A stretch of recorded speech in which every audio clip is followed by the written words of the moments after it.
Assalamualaikum warahmatullahi wabarakatuh. Berikut aksi nyata modul 1.4, yaitu diseminasi menyebarkan pemahaman dan pengalaman penerapan budaya positif di sekolah saya. Perkenalkan, nama saya Muhammad Hakimul Umam AS, calon guru penggerak Angkatan 9 dari Kabupaten Sumeneb. Adapun unit kerja saya yaitu di SDN Kaluang 2. Inilah data lengkap profil saya.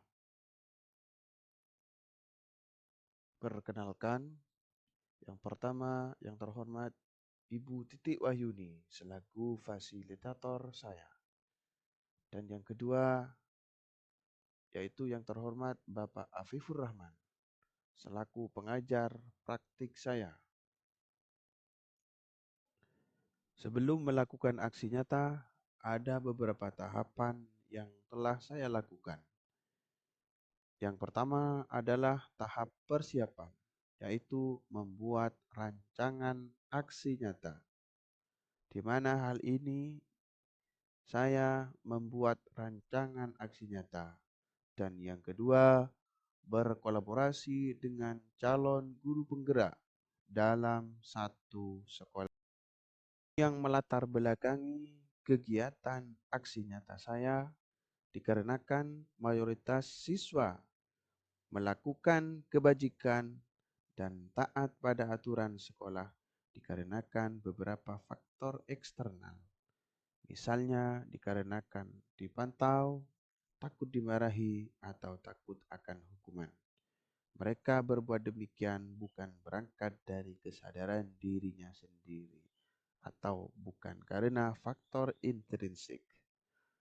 Berangkat dari itulah, saya akan menanamkan budaya positif di sekolah dengan membuat kesepakatan kelas atau sekolah. Sehingga timbul akan kesadaran dari dalam dirinya, yaitu berupa motivasi intrinsik untuk mengamalkan nilai-nilai kebajikan universal, sehingga menjadi karakter yang akan melekat dan diamalkan seumur hidupnya tanpa harus dipantau dan diawasi orang lain. Adapun tujuan aksi nyata ini, yang pertama adalah menumbuhkan budaya positif dengan kesepakatan kelas. Dan yang kedua, menumbuhkan nilai-nilai positif di sekolah dengan meyakini nilai-nilai kebajikan universal. Tolok ukur dari kegiatan aksi nyata ini, yang pertama adalah terbentuknya keyakinan kelas yang telah disusun dan disepakati oleh siswa dan guru. Yang kedua, peserta didik mampu menerapkan dan menjalankan keyakinan kelas yang telah dibuat. Lini masa.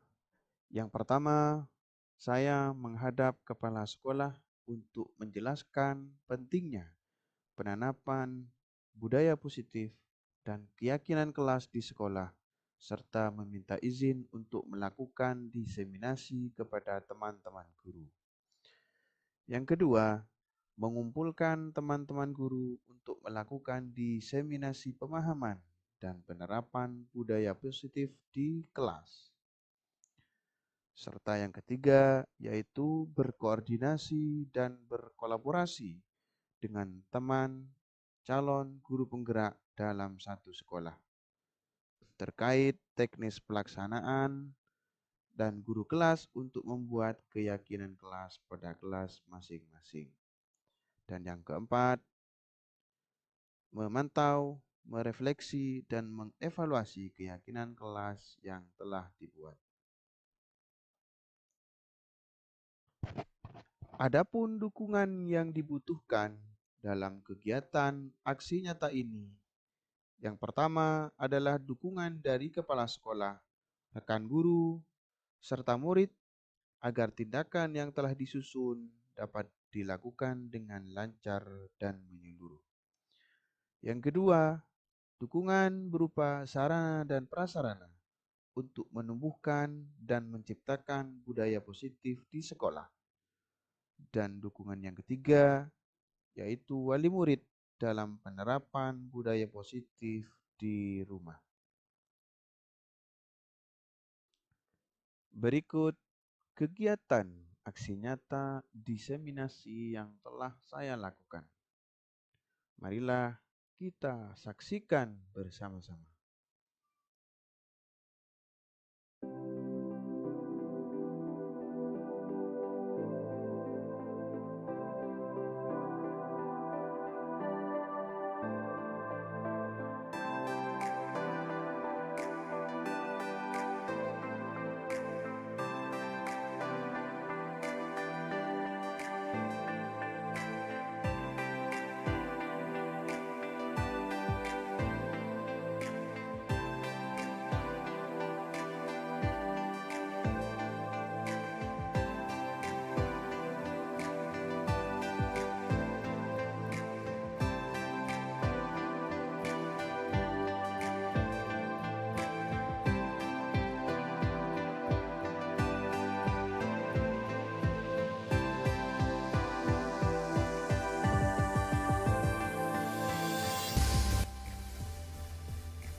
Assalamualaikum warahmatullahi wabarakatuh.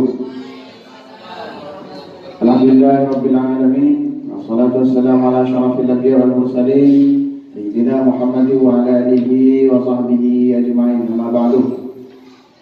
Yang terhormat Kepala SDN Kawang 2, yang terhormat Kepala SDN Kalwang 5, yang kami hormati seluruh Dewan Guru yang saya banggakan, seluruh calon guru penggerak Angkatan 9 Kabupaten Sumeneb. Pertama-tama marilah kita menyatakan puji syukur kepada Allah Subhanahu wa taala di mana pagi hari ini kita diberikan kesehatan dan kesempatan untuk mengikuti kegiatan diseminasi yaitu budaya positif modul 1.4, tentunya dalam keadaan sehat walafiat. Salawat dan salam semoga atas junjungan Nabi kita Nabi Muhammad SAW. Marilah kita buka acara pada pagi hari ini dengan pembacaan Al-Fatihah. Semoga kegiatan pada hari ini berjalan dengan lancar sesuai dengan yang kita inginkan. Wa ala hadhihi niyyah bi kulli salihah al-Fatihah. A'udzu billahi minasyaitonir rajim. Bismillahirrahmanirrahim.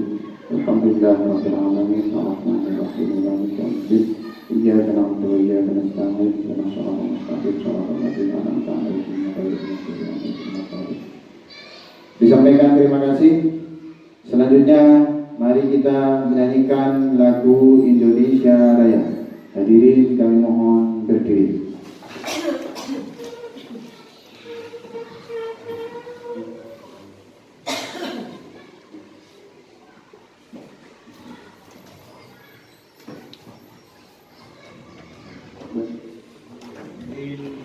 Marilah kita menyanyikan lagu Indonesia Raya dimulai dari 1, 2, 3. Indonesia tanah airku, tanah tumpah darahku. Di sanalah aku berdiri, dari bantu ibuku.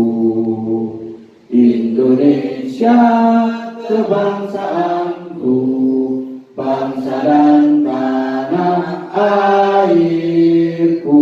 Marilah kita berseru Indonesia bersatu. Hiduplah tanahku, hiduplah negeriku, bangsaku, rakyatku semuanya. Bangunlah jiwanya, bangunlah badannya untuk Indonesia Raya. Indonesia Raya, merdeka, merdeka, tanahku, negeriku yang ku cinta. Indonesia Raya, merdeka, merdeka, hiduplah Indonesia Raya. Indonesia Raya, merdeka, merdeka, tanahku, negeriku yang ku cinta. Indonesia Raya, merdeka, merdeka, hiduplah Indonesia Raya. Terima kasih. Kita akan tutup kembali.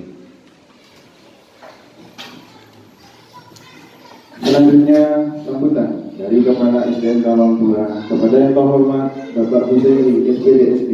Kepadanya kami persilakan.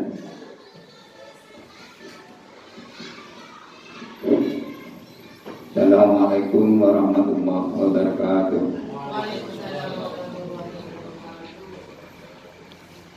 Alhamdulillahirabbil alamin wa bihi nasta'in ala umuri fid dunya wal akhirah. Rabbi shrah li sadri wa yassir amri wahlul min lisani yafqahu qawli. Amma ba'du. Yang saya hormati Kepala Sekolah SDN Kalong 5, yang saya hormati calon guru penggerak, yang saya hormati semua dewan guru, marilah kita panjatkan puji syukur kehadirat Allah yang mana kita diberi kesehatan bisa hadir undangan yang telah disebarkan. Dengan izin Allah kita bisa melaksanakan tugas sebagaimana mestinya. Lalu salam tetap tercurahkan kepada junjungan Nabi besar Muhammad SAW. Teman-temanku semuanya, nomor satu, niatkan apa kegiatan yang kita laksanakan ini semoga mendapat ridha Allah dan syafaat Rasulullah SAW. Oleh karena itu, dengan tekad untuk merubah suatu pendidikan, maka pertama dimulai pada diri kita sendiri. Kalau kita dimulai dengan hati kita sendiri, diniatkan untuk mencerdaskan siswa-siswi bangsa Indonesia, khususnya di SDN Kalong 2, terutama di Kecamatan Gayam. Oleh karena itu, yang perlu kita luruskan adalah niat. Setelah niat kita laksanakan dengan ikhlas, kita ikuti aturan pemerintah yang telah diloncengkan atau diberitahukan. Oleh karena itu, kegiatan itu pasti akan ada hikmah di balik itu. Dengan demikian, tolong kepada peserta perhatikan apa yang disampaikan oleh calon guru penggerak ini agar ilmu yang diberikan bisa bermanfaat bagi peserta didik kita. Itu yang saya dapat sampaikan. Terima kasih atas perhatiannya. Akhiri, assalamualaikum warahmatullahi wabarakatuh.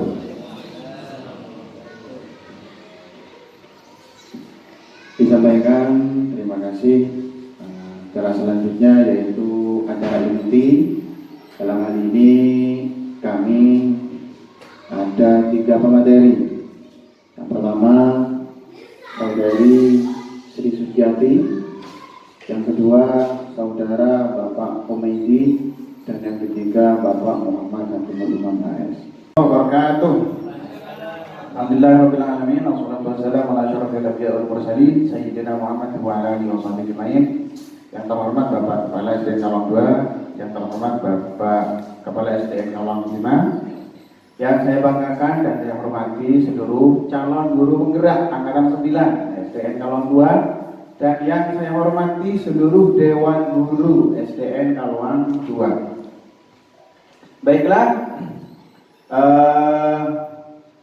saya akan menyebarkan pemahaman dan pengalaman saya dalam menerapkan budaya positif yang ada di sekolah. Jadi diseminasi di sini adalah menyebarkan pemahaman yang telah saya dapat, ilmu-ilmu dan pengalaman yang telah saya dapat kepada Bapak Ibu.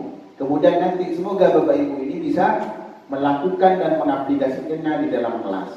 Ini tujuannya. Jadi diseminasi ini adalah menyebar luaskan pemahaman yang telah saya dapat. Baiklah, saya akan menjelaskan tentang 5 posisi kontrol atau restitusi. Namun sebelum hal ini, saya akan mengupas sedikit tentang yang namanya disiplin positif. Disiplin atau ketertiban adalah sikap konsistensi dalam melakukan sesuatu. Hal ini menurut Departemen Pendidikan tahun 2001. Yaitu apa? Dalam pandangan ini, disiplin adalah sikap konsistensi dalam melakukan sesuatu. Dalam pandangan ini, disiplin adalah ketaatan terhadap sesuatu aturan yang telah disepakati atau ditetapkan. Sekali lagi bahwa kunci daripada disiplin ini yang pertama adalah ketaatan. Ketaatan kita terhadap peraturan-peraturan dan kesepakatan yang telah kita buat. Jadi ini kunci yang pertama. Yang kedua adalah apa? Kontinuitas ataupun konsistensi. Dalam bahasa agama disebut apa? Yaitu istiqomah. Seperti yang telah saya utarakan bahwa laisal karamah illa bil istiqomah. Tidak ada kemuliaan seseorang, tidak akan ada karomah kalau dia tidak konsistensi. Oleh karena itu penting sekali ini konsistensi ini dilakukan secara terus-menerus. Agar apa? Agar menjadi budaya disiplin itu sendiri. Sehingga akan menjadi karakter dan watak yang akan melekat dan akan dipakai sampai seumur hidup, termasuk kepada anak didik kita. Terus melakukan sesuatu yang positif dan berguna bagi orang lain. Sikap disiplin adalah sikap ketaatan dan kepatuhan terhadap nilai-nilai yang dipercaya dan menjadi tanggung jawabnya. Dengan kata lain, disiplin adalah rasa kepatuhan terhadap aturan atau pengawasan dan pengendalian. Disiplin adalah upaya untuk memberikan suatu objek, rasa nilai atau obsesi untuk menaati aturan. Seperti yang telah dijelaskan bahwa seseorang itu terkadang berbuat disiplin karena faktor dari luar atau eksternal. Tetapi yang diharapkan di sini adalah faktor dari internal sendiri. Mereka berbuat bukan karena sesuatu, imma karena diawasi, imma karena takut akan tindakan. Tidak, itu bukan yang diharapkan. Tapi akhirnya apa? Yaitu faktor internal sendiri atau motivasi intrinsik. Kesadaran dia berbuat kebaikan, bahwa kita sebagai manusia memang harus berbuat kebaikan kepada sesama. Di situ. Jadi ada motivasi intrinsik di dalam diri kita sendiri, termasuk di dalam siswa itu sendiri. Jadi ini sebenarnya yang diharapkan, motivasi intrinsik, kesadaran diri untuk melakukan sesuatu yang baik atau budaya positif di sini. Coba ini, Bapak, ini ada apa? Ada 5 contoh. Hal ini berkaitan dengan posisi kita sebagai guru mengawasi anak itu bagaimana. Misalnya anak-anak melakukan anomali ataupun pelanggaran. Posisi kita coba kita mengingat kembali dari kelima pernyataan ini. Yang pertama, patuhi aturan saya, awas. Patuhi aturan saya, awas kalau tidak melakukan. Yang kedua, gimana coba kalau orang tua kamu tahu kamu berbuat salah begini. Yang ketiga, ya sudah kali ini tidak apa-apa, nanti Bapak bantu bereskan. Dan contoh yang keempat, sanksi atau konsekuensinya apa?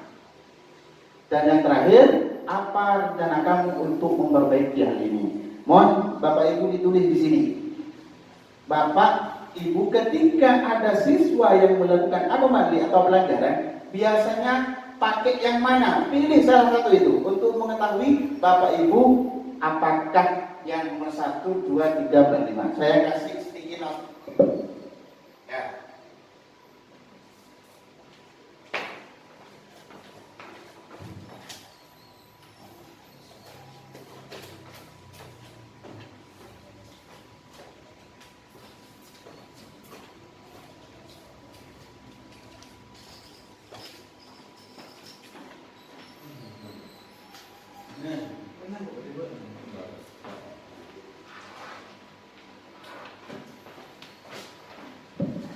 Nah, dari beberapa contoh ini, sampai nanti tahu posisi saya di mana sebenarnya gitu kan. Ini merupakan contoh-contoh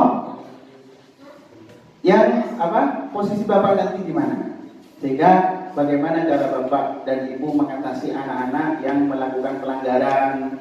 Itu di posisi mana kita? Dijawab jujur saja ya, karena ini bukan untuk penilaian, tidak, tapi untuk mengetahui sejauh mana kita itu mengatasi anak-anak yang berbuat nakal seperti itu, melakukan pelanggaran. Dan ini tidak ada nilai sebenarnya.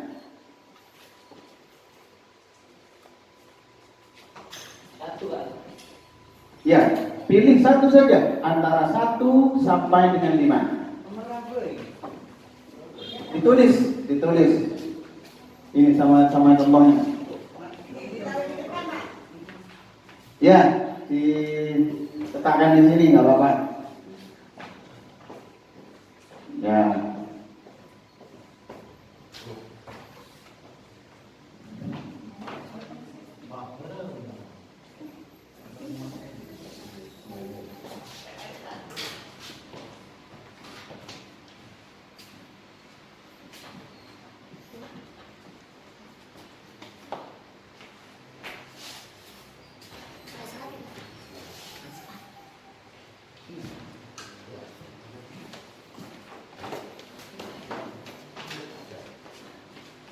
Jadi kita akan belajar posisi kontrol ini. Apakah level kita sebagai penghukum atau pembuat rasa bersalah, atau nanti sampai pada tingkatan level sebagai manajer.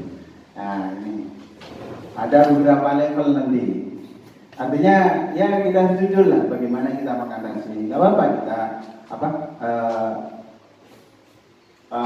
jelaskan sesuai dengan pengalaman kita sebagai guru seperti itu. Karena Bapak dan Ibu punya trik sendiri, punya cara sendiri untuk mengefektifkan dan mengatasi siswanya masing-masing. Seperti itu. Ini sudah ya. Ada nomor 5, nomor 2, 4.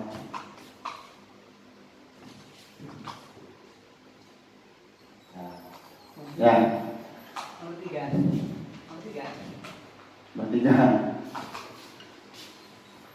Saya bicara. Ya. Coba saya mewakili ini saja. Yang nomor 2 ada ya? Iya, nomor 2. Siapa yang mewakili saja? Nomor 2. Dari tengahnya. Iya, dari jawaban sampean. Mewakili saja yang nomor 2.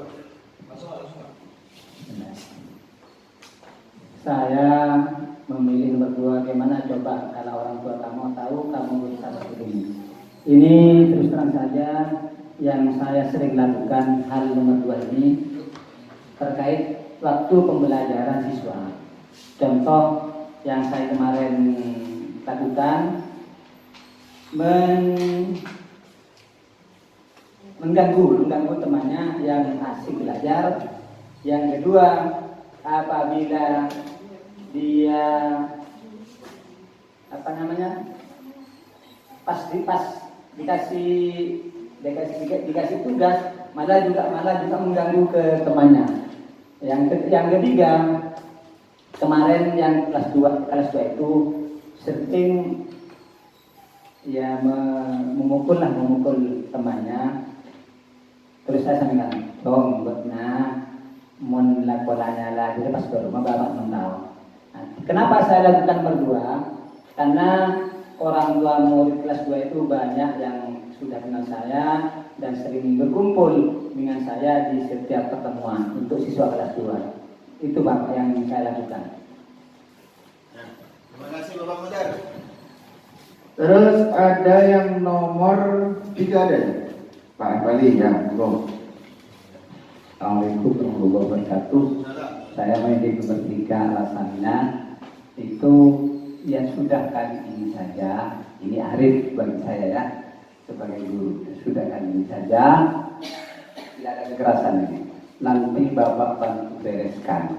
Jadi membereskan yang salah-salah saya nanti itu yang diperlukan saya ya, diperlukan saya terhadap murid ada proses pemberesan, masa mau berkali-kali, ya sadar sendiri nanti hasilnya. Kalau secara tapi harus continue terus-menerus. Itu saya butuhnya prosesnya. Anak bisa sadar sendiri dan punya karakter yang baik dengan kesadarannya sendiri. Sekian. Terima kasih. Ada yang mau gini untuk nomor 5 saja, nomor 5 ya. Nomor 5 aja, ada 3 sampel. Assalamualaikum warahmatullahi wabarakatuh. Terima kasih waktunya untuk Bapak Umam. Ya, saya milih nomor 5 itu karena apa rencana kamu untuk memperbaiki hal ini. Di sini ada kejadian anak yang kelas 5 itu karena itu tidak masuk sekolah. Nah, saya tanyakan tidak masuk sekolah tanpa izin. Nah, di sini saya tanyakan kepada anak, kenapa kamu tidak masuk sekolah tanpa izin? Nah, terus dia bilang, ya saya nggak tahu mana. Terus saya meyakinkan, perubahan apa nanti kamu yang akan memperbaiki apa yang kamu nanti akan kamu lakukan supaya kamu itu bisa izin. Ya Bu, saya memang salah. Dan anak itu akhirnya mengakui kesalahannya kalau memang salah tidak masuk sekolah tanpa izin. Nah, di situ menurut saya itu anak itu mempunyai rasa tanggung jawab. Dan saya menanyakan kapan kamu untuk mengubah untuk kalau tidak masuk sekolah bisa izin. Ya saya akan mengubah Bu, akan kalau tidak masuk sekolah saya berusaha izin kasih tahu kepada ibu guru. Ya itu akhirnya anak itu mempunyai rasa tanggung jawab Pak. Disitulah Pak. Dan saya pilih nomor 5. Sekian dan terima kasih. Ya, terima kasih, kasih aplaus untuk semua guru. Ya, ada tuh. Oh ada Bu Suci, apa Cici? Pendapat saya sama seperti Bu Suci nomor 5. Cuma saya mau bertanya lain ya. Ini yang anggaplah majelis ilmu. Iya, Karena Bapak Wong sebagai guru agama ini melenceng dari masalah itu ya. Saya mau bertanya, apa bedanya? Mohon dijelaskan perbedaan istiqomah dengan qanaah. Itu pertanyaan saya.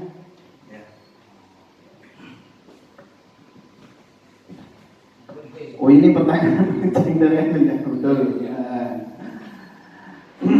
Terima kasih.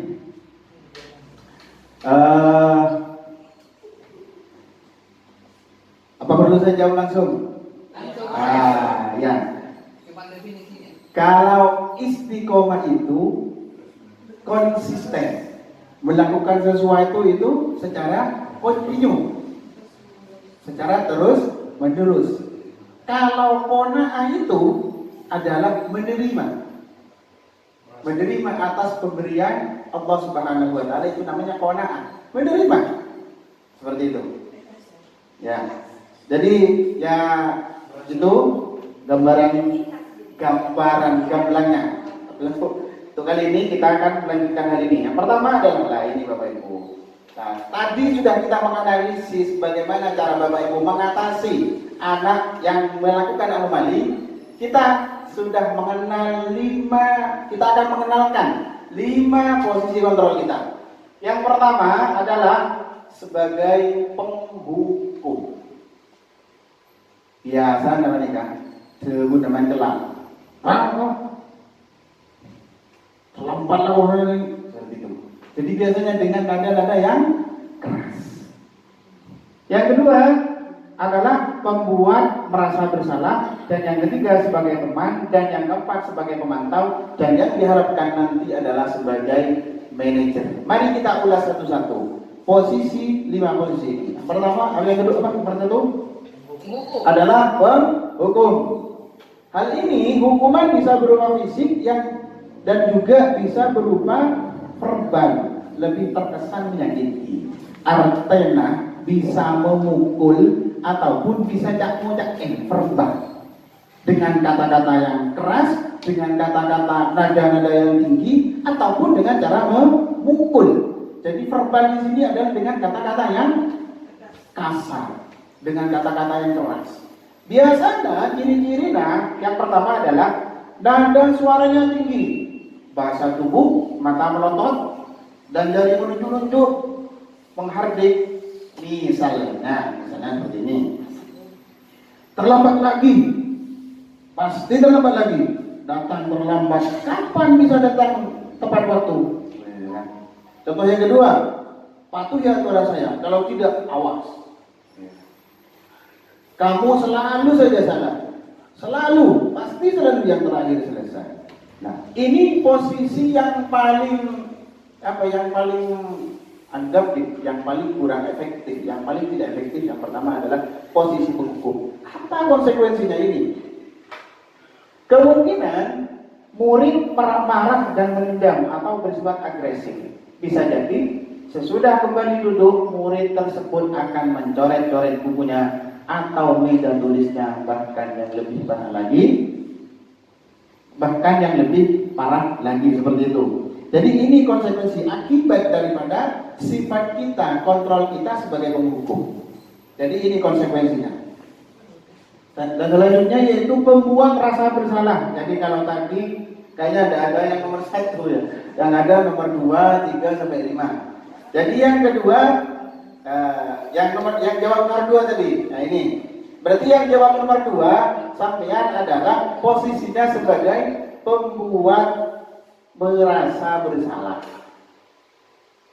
Apa? Di sini biasanya menggunakan suara yang lemah lembut, menggunakan keheningan yang membuat orang lain merasa tidak nyaman, bersalah, atau merendah diri. Jadi yang keras itu suara yang pertama, Bapak, sebagai penghukum. Untuk yang lain sebenarnya menggunakan nada-nada yang rendah, nada-nada yang tinggi, cuma modelnya yang berbeda. Jadi kalau posisi yang kedua adalah pembuat merasa bersalah, ciri-cirinya adalah suara memelas, halus, sedih, bahasa tubuh yaitu merapat pada anak, lesu. Misalnya, nah, kamu ini bagaimana? Kamu sudah berjanji dengan Bapak tidak akan terlambat lagi. Kamu kenapa senang sekali mengecewakan Bapak? Bapak benar-benar kecewa sekali. Contoh yang kedua, Bapak sangat kecewa sekali dengan kamu. Berapa kali Bapak harus beritahu kamu ya? Gimana coba kalau orang tua kamu tahu kamu berbuat salah begini? Apa konsekuensinya? Yaitu murid akan merasa bersalah. Bersalah telah mengecewakan ibu atau bapaknya. Murid akan merasa menjadi orang yang gagal dan tidak sanggup membahagiakan orang lain. Kadang-kadang sikap seperti ini lebih berbahaya dari sikap penghukum. Kenapa? Karena emosi akan tertanam rapat di dalam murid menahan perasaan, tidak seperti murid dalam dengan guru penghukum, di mana murid bisa menumpahkan amarahnya walaupun dengan cara negatif. Murid tertekan seperti inilah yang tiba-tiba bisa meletus amarahnya dan bisa menyakiti diri sendiri atau orang lain. Terkadang ini posisinya di atas penghukum, jika itu pendendam.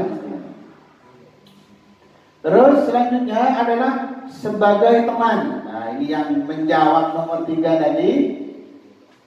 Siapa yang nomor 3? Saya. Ah ya, itu posisinya Bapak sebagai teman. Diajak berdialog. Gimana? Posisi ini tidak akan menyakiti murid. Posisi teman pada guru bisa negatif atau positif. Nah, cuma di sini Bapak Ibu ada sisi negatif dan positifnya juga. Dari posisi kita sebagai teman, begitu juga posisi ada hal negatif juga positifnya. Nah ini Yang pertama, positifnya apa? Hubungan baik yang terjalin antara guru dan murid.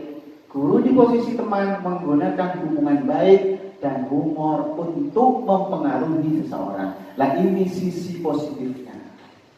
Jadi kita ada hubungan baik dengan siswa, ditemani siswa. Tapi sisi negatifnya, mau ada guru menikah, maka dia akan berbuat lagi seperti itu.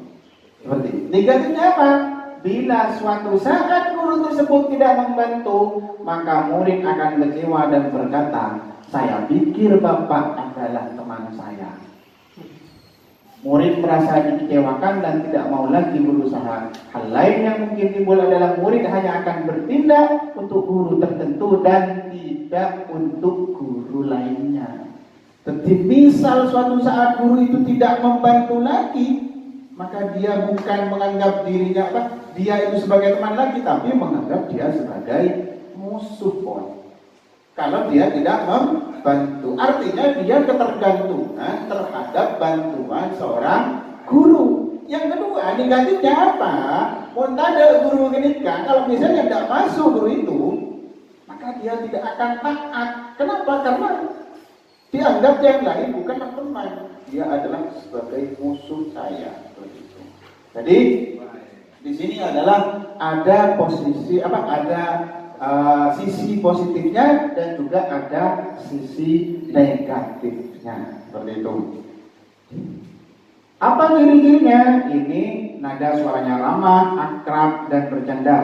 Bahasa tubuhnya merapat pada murid, mata dan senyum jenaka. Misalnya, ayolah, bagaimana sih kamu? Kemarin kamu sudah janji ke Bapak bukan? Kenapa terlambat lagi? Ini ekspresi kita sambil tertawa ringan gitu kan, senyum-senyum.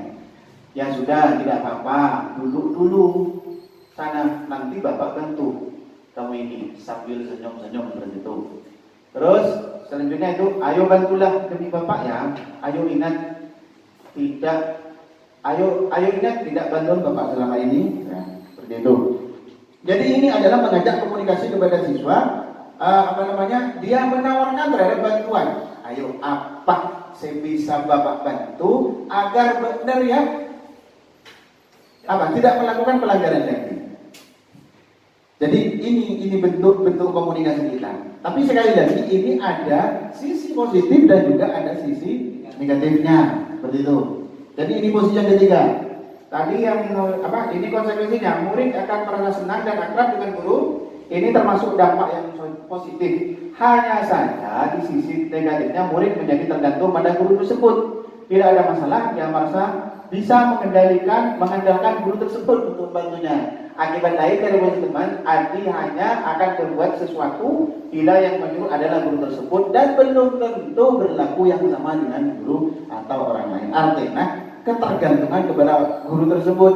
Kalau misalnya ada guru ini, ada orang muda, misalnya dua, sisi lain yang kebetok, seperti itu. Jadi di sini ada sisi negatifnya juga, seperti itu kan. Terus yang keempat adalah posisi pemantau. Nah ini bagian tulis nomor 4 tadi. Di sini Bapak Ibu sudah berada di level posisi pemantau. Biasanya apa? Yaitu mengawasi atau mengontrol posisi guru memiliki catatan, daftar cek, stiker untuk mencatat perilaku murid. Jadi, kamu melanggar. Kan minggu yang lalu kamu juga melanggar. Ya. Catatan-catatan itu punya sampai sebagai pemantau. Seperti itu. Daftar cek anak-anaknya. Ini kamu tanggal berapa ini melanggar, melanggar lagi, seperti itu kan. Saya punya catatan tuh. Anda melanggar seperti ini kan. Sebagai pemantau. Seperti itu. Apa ciri-cirinya? Yang pertama, nada suara datar, bahasa tubuh yang formal. Jadi sekali lagi, dari keempat ini nada-nadanya rendah. Kecuali penghukum tadi, menyela, melotot, menuding, itu kan. Itu penghukum yang pertama. Bagaimana ini ada komunikasi, ada yang dari guru. Adi, tahukah kamu jam berapa kita mulai? Adi, tahu Pak. Kemudian guru, kamu terlambat 15 menit. Apakah kamu sudah mengerti konsekuensi yang harus dilakukan bila terlambat? Adi mengatakan, Paham Pak, saya harus tinggal kelas pada jam istirahat nanti dan mengerjakan tugas ketertinggalan saya. Guru, ya benar, nanti pada saat jam istirahat kamu harus tinggal di kelas untuk menyelesaikan tugas yang tertinggal tadi. Saya tunggu. Artinya di posisi keempat ini, kita sebenarnya sudah punya peraturan ataupun punya keyakinan kelas yang telah dibuat sebelumnya, serta konsekuensi. Sehingga apa? Anak-anak sudah tahu di sini. Konsekuensi saya kalau misalnya terlambat apa? Konsekuensi saya kalau misalnya tidak mengerjakan tugas itu apa, gitu kan? Jadi sudah ada catatan apa? Peraturan-peraturan ataupun keyakinan kelas yang sudah dibuat sebelumnya. Beda kalau yang pertama, unsur pertama tidak ada peraturan sama sekali, langsung lembut pas langsung dikotak pakai apa itu? Penghapus. Tidak ada apa? Tidak ada dialog, tidak ada penawaran, tidak ada peraturan, dan tidak ada keyakinan-keyakinan yang memang dibentuk seperti itu. Terus apa konsekuensinya? Nah ini semua itu pasti ada konsekuensi akibat daripada posisi kontrol itu. Ya buat bahasa ada melikuli syai'in sababa asbab. Setiap sesuatu pasti ada sebabnya, sebab akibatnya. Lah ini akibatnya. Konsekuensinya apa? Murid memahami konsekuensi yang harus dijalankan karena telah melanggar salah satu peraturan sekolah. Guru tidak menunjukkan suatu emosi yang berlebihan, menjadi marah atau membuat merasa berbuat salah. Murid tetap dibuat tidak nyaman, yaitu dengan harus tinggal kelas pada waktu jam istirahat dan mengerjakan tugas. Guru tetap harus memantau murid pada saat mengerjakan tugas di jam istirahat karena murid tidak bisa ditinggal seorang diri. Jadi ini adalah posisi yang keempat, seperti yang katakan. Nah, yang terakhir ini Bapak, kita pengennya sebenarnya ada di dalam posisi yang terakhir. Sebagai apa? Yaitu sebagai manajer. Sebagai manajer. Artinya anak-anak di sini sudah berbuat bukan karena faktor eksternal, bukan faktor ekstrinsik tadi, karena adanya hukuman ataupun konsekuensi ataupun karena dipantau oleh orang tua, bukan, tapi karena memang dia berangkat dari dirinya sendiri, berangkat dari nilai-nilai kebaikan yang diyakininya, sehingga dia melakukan suatu kebaikan tanpa adanya pemantau. Seperti itu. Artinya ini juga berhubungan dengan yang namanya kita sebagai manusia, kita mengamalkan yang namanya ihsan juga, akhlak. Ya, akhlak. Apa posisi yang kelima? Manajer. Posisi di mana guru berbuat sesuatu bersama dengan murid, mempersilahkan murid mempertanggungjawabkan perilakunya, mendukung murid agar dapat menemukan solusi atas permasalahannya sendiri. Posisi di mana guru telah memiliki keterampilan di posisi teman dan pemantau sehingga murid kita dapat menjadi manajer bagi dirinya sendiri. Di sini penekannya, guru dapat berkolaborasi dengan murid bagaimana memperbaiki kesalahan yang ada. Jadi kalau misalnya Bapak Ibu sudah memilih posisi yang kelima tadi, berarti Bapak Ibu alhamdulillah sudah berada di posisi manajer. Tapi sekali lagi kita, apakah kita sudah membuat keyakinan kelas pada masing-masing kelas? Itu perlu tanda tanya seperti itu. Alhamdulillah kemarin Bapak Kepala Sekolah sudah memfasilitasi kemarin membuat peraturan keyakinan kelas itu kan, yang diberikan tadi itu ada kayak gitu kan, ditambah kelas-kelas itu kan. Iya, itu dari Kepala Sekolah. Ya. Itu dari Kepala Sekolah, saya yang mendistribusikan dari itu. Ciri-cirinya ya, kita bahas dulu.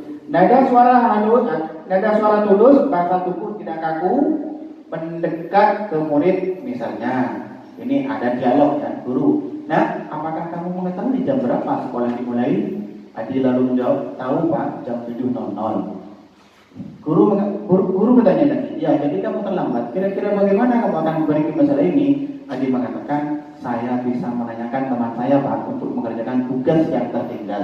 Guru mengatakan lagi, baik, itu bisa dilakukan. Apakah besok akan ada masalah lagi untuk kamu agar bisa hadir tepat waktu di sekolah? Adi mengatakan, tidak Pak, saya bisa hadir tepat waktu.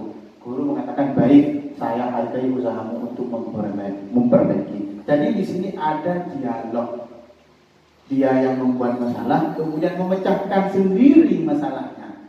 Sehingga, oke Pak, saya akan memperbaiki kesalahan saya sendiri.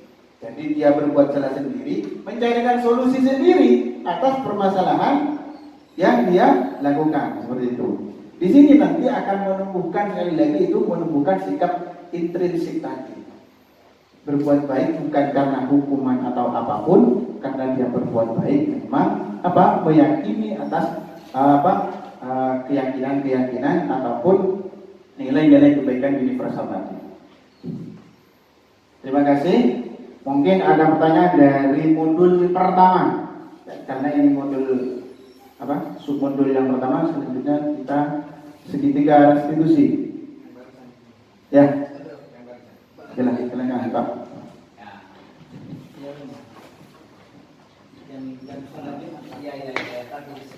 Sekilas saja saya mau tanya.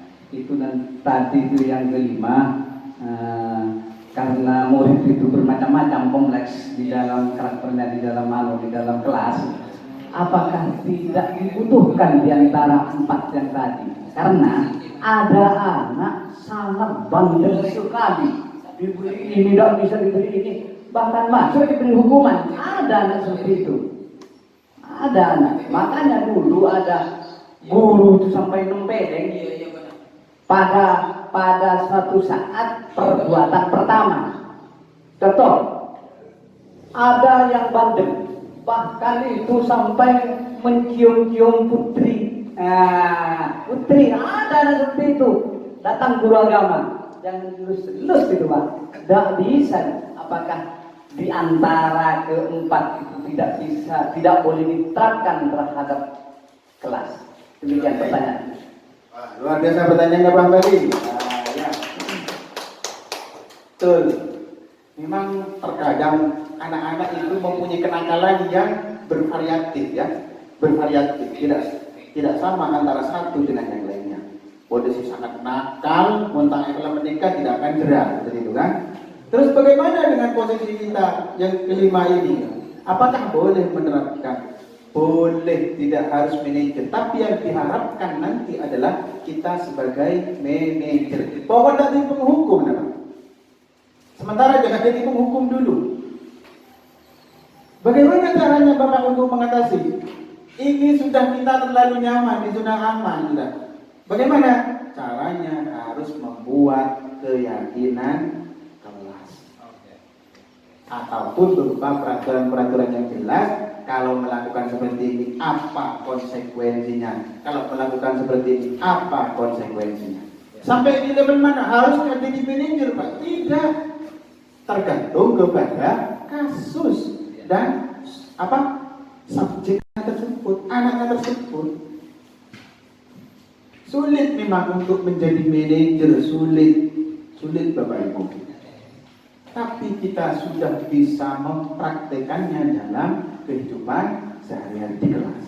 Bisa sudah mempraktekan. Caranya dengan seperti apa tadi? Membuat keyakinan konsekuensinya apa, seperti itu. Jadi pokoknya disclaimer pertama penghukum, gitu kan. Kita tinggalkan cara-cara yang lama seperti itu ya. Iya, seperti itu. Ini yang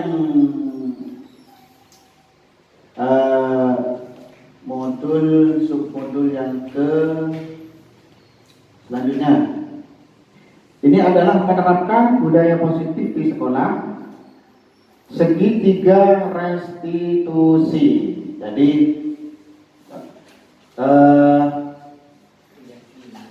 restitusi, semakin ada istilah bukan hukuman, tapi yaitu berupa restitusi.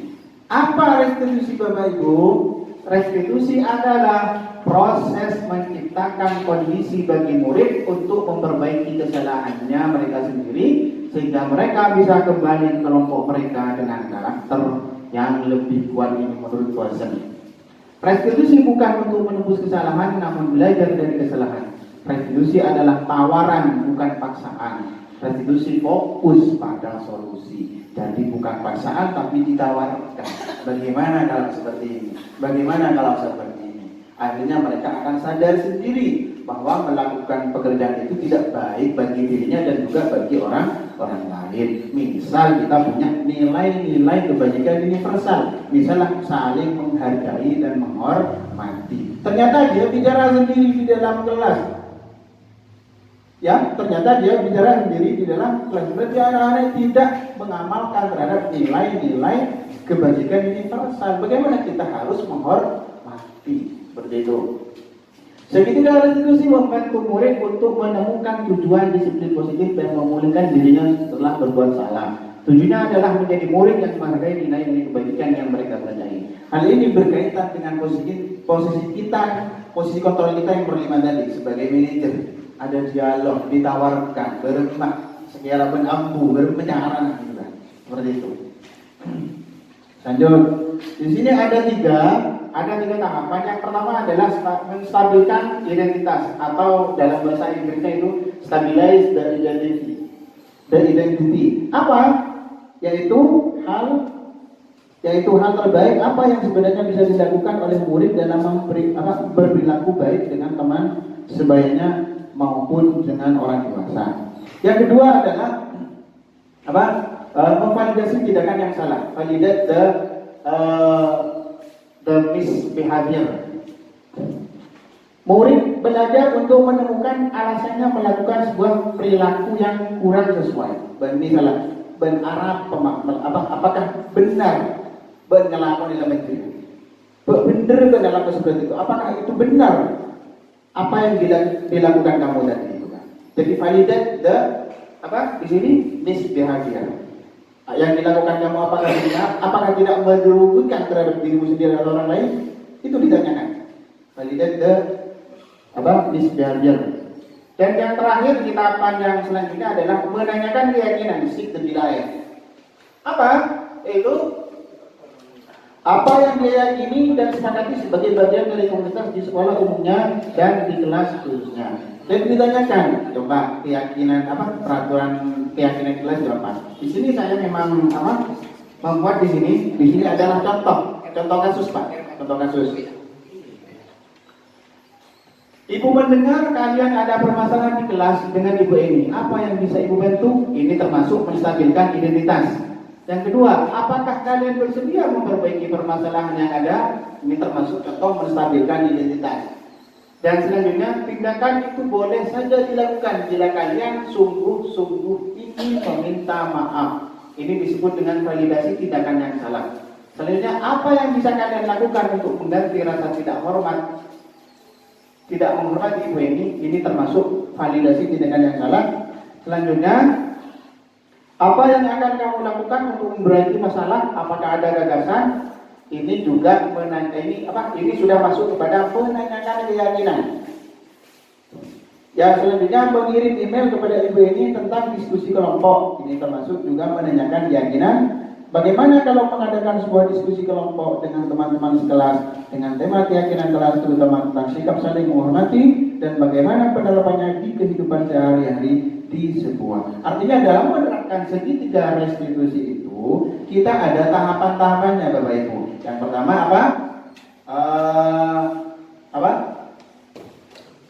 Yang pertama tadi validasi kesalahan.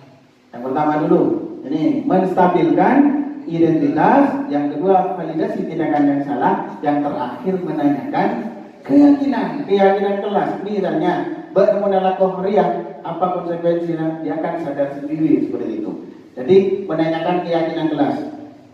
Di sini misalnya apa keyakinan kelas kita? Saling menghormati dan menghargai. Apa keyakinan kelas? Misalnya biasa sering terlambat ya disiplin. Itu termasuk ke nilai-nilai kebajikan universal namanya.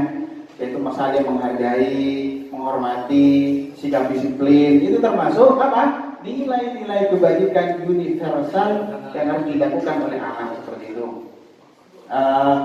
Ini mungkin ada pertanyaan atau tanggapan dari teman-teman. Silakan, kami persilakan untuk bertanya ataupun menanggapi dari apa yang telah bahas.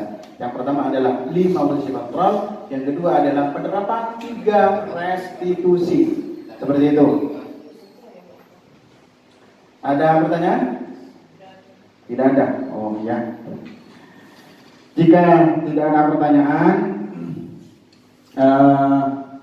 mohon maaf apabila ada kesalahan. Semoga ilmu yang saya dapat ini bisa Bapak Ibu terapkan dalam keseharian Ibu, terutama di dalam kelas, untuk dapat menciptakan budaya positif tersebut.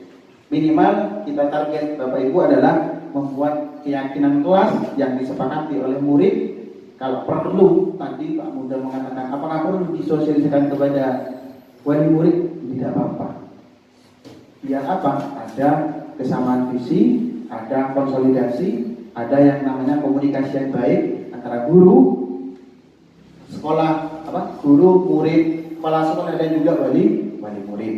Seperti yang telah sebelumnya, yaitu bahwa pendidikan itu tidak akan berjalan tanpa dukungan dari stakeholder, dari pemangku kepentingan, dari dunia pendidikan itu, guru, orang tua, dan juga masyarakat. Seperti itu, ya. Terima kasih Bapak Ibu atas perhatiannya. Mohon maaf. Ya. Kalau bisa ya apa dikirim ke grup, saya sebenarnya ingin selalu berbuat yang terbaik. Cuman ya satu keterbatasan ilmu yang saya miliki.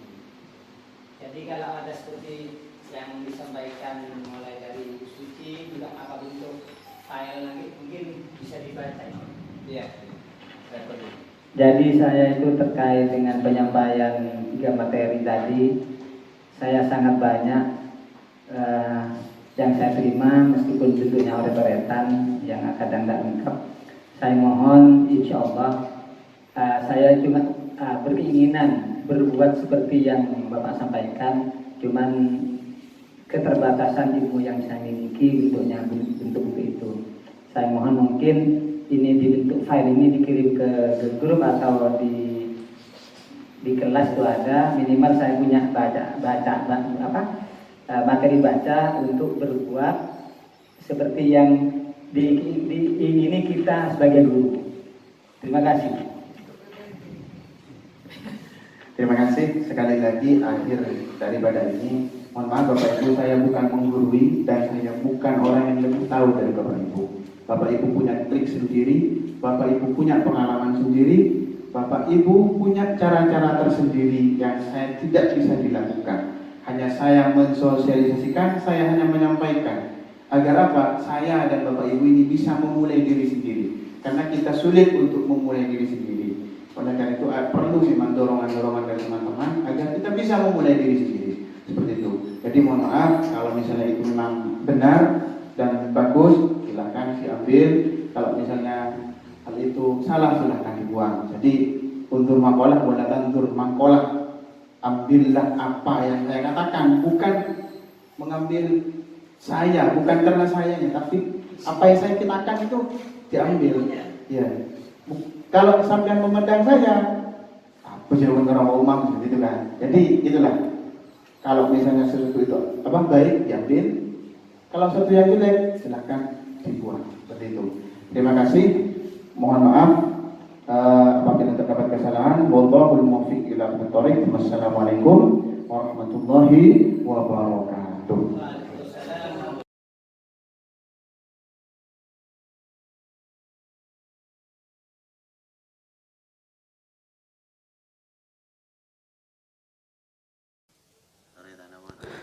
Assalamualaikum warahmatullahi ta'ala wabarakatuh.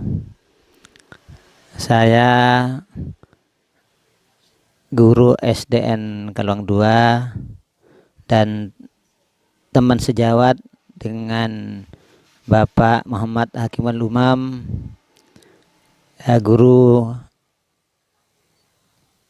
calon guru penggerak angkatan ke-9. Alhamdulillah menanggapi kegiatan diseminasi oleh Bapak Muhammad Hakimul Umam tentang budaya positif, maka saya sangat bersyukur karena dapat ilmu dan pengalaman baru serta termotivasi untuk menciptakan keyakinan kelas, terutama di kelas saya, di kelas 2, untuk menumbuhkan budaya positif. Semoga kegiatan ini membawa berkah dan bermanfaat bagi saya terutama, dan juga bagi kita semua teman guru di SDN Kalang 2. Amin. Terima kasih. Itulah penyampaian terkait kegiatan diseminasi yang telah dilakukan oleh Bapak Muhammad Hakimul Umam sebagai calon guru penggerak angkatan 9. Semoga kegiatan itu membawa berkah dan bermanfaat bagi kita, khususnya bagi saya pribadi. Amin, amin ya rabbal alamin. Assalamualaikum warahmatullahi wabarakatuh. Assalamualaikum warahmatullahi wabarakatuh. Perkenalkan, nama saya Muslihatul Laili, siswi dari SDN Kaluang 2. Terima kasih kepada Bapak Umam yang telah menciptakan budaya positif melalui keyakinan kelas. Saya sangat senang dan merasa lega karena melibatkan siswa ketika membuat keyakinan kelas. Terima kasih Bapak Umam. Wassalamualaikum warahmatullahi wabarakatuh.